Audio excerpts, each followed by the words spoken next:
இந்த குளத்துல ஏற திருவையாறு இருக்கு. திருவையாறு ஐயாரப்பனை பார்க்க போகணும் இல்லையா? குளத்துல முங்கி குளிச்சுட்டு எழுந்துக்கிறார்.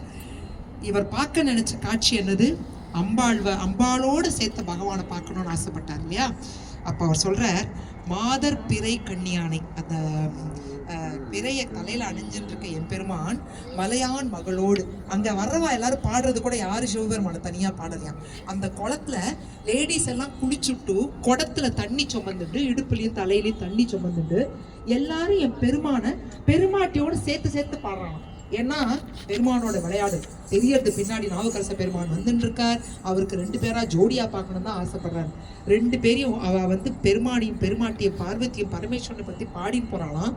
இவர் அவ பின்னாடி யாதும் சுவடுபடாமல் சத்தம் போடாதைக்கு போறான். இவ என்னதான் பண்றான்னு பார்க்கலாம் அப்படின்னு அவ பின்னாடி தான் வந்ததே தெரியாம போகும்போது கண்ணு முன்னாடி ஜோடியா சிவபெருமானு பார்வதியும் தெரியுறான். எந்த ரூபத்துல தெரியுறா இவருக்கு? இதுல சொல்லியிருக்கிறது காதன் மடப்பிடியோடு களிறு வருவன கண்டே. பிடியோட களிறு ஆண் யானை பெண் யானையோட வருது. தனியா வரல, ஆண் யானை தனியா வந்திருக்கலாமே, பெண் யானையோட சேர்ந்து வருது, ஜோடியா வருது. பார்த்தா சிவன் பார்வதி மாதிரி இருக்கு. கொஞ்சம் தள்ளி பார்த்தா சேவலும் கோழியும் இருக்கு, அது சிவன் பார்வதி மாதிரி இருக்கு. கொஞ்சம் தள்ளி பார்த்தாக்க ஆண் மயிலும் பெண் மயிலும் வரும். கொஞ்சம் கழிச்சு பார்த்தாக்க முயல். எல்லாமே அவர் இந்த பாட்டு, இந்த தேவாரம் அவ்வளவு அற்புதமா இருக்கும். ஜோடியா எல்லாம் வரும். பகவானே பார்த்தேன் உன்னை இப்படி பார்த்தேன், அந்த உருவத்துல பார்த்தேன், இந்த உருவத்துல பார்த்தேன்.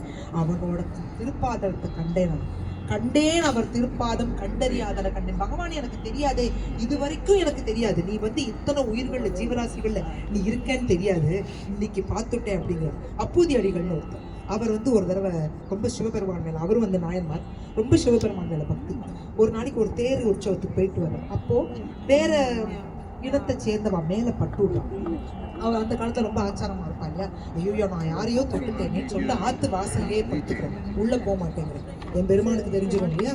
அடுத்த நாள் காலம்புற திருவாரூர் வரார். அவர் பார்க்குற இடங்கள்ல இருக்கிற அத்தனை பேர் சிவஸ்வரூபம். காய்கறி விற்கிறவன், வாங்குறவன், வண்டியை தள்ளுறவன், வண்டிக்குள்ள உட்கார்ந்து இருக்கிறவன், பேரம் பேசுறவன், சண்டை போடுறவன், கொஞ்சறவன், பொண்டாட்டி கையை பிடிச்சிட்டு இருக்கவன், குளிச்சுட்டு இருக்கவன், குளிப்பாட்டுறவன், அத்தனை பேர் சிவஸ்வரூபம். ஒரு செகண்ட் நினைச்சு பாருங்களேன், இங்க இருக்க நம்ம எல்லா ஃபேஸும் சிவனா தான் எப்படி இருக்கும்? மயிர் கூச்செறிஞ்சு அலறி படுக்கிறார் அவர் திருவாரூர்ல. இந்த காட்சியை திருநாவுக்கரச பெருமானுக்கு தனியா காமிக்கல என் பெருமான். பார்க்குற இடத்துல எல்லாம் பார்வதியோட காமிக்கிறார். தல்லகால் புரியல அவருக்கு. இதுக்கு ஒரு அற்புதமான ஒரு பகவத்கீதா கூட இருக்கு. என்னடா குட்டீஸ், பால் விகாஸ் குட்டீஸ் இருப்பேன் எல்லாரும், தெர் இஸ் பார்க்குற whatever colour I am seeing அஷ்னாமி பிரயத்தாத்மனகான்னு வருமே ஒரு ஸ்லோகம். என்னென்ன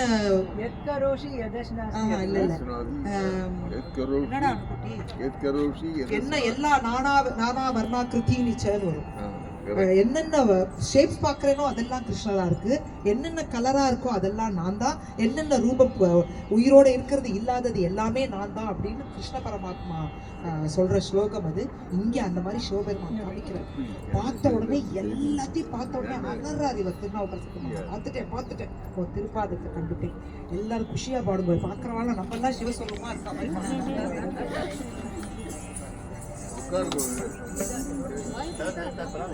நிதி நேஹா ஒரு அழகான டான்ஸ் இதுக்காக presenting to the girls also.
இது முடிஞ்சிட்டு நம்ம திருச்சிற்றம்பலம் பாடி முடிச்சுக்கலாம்.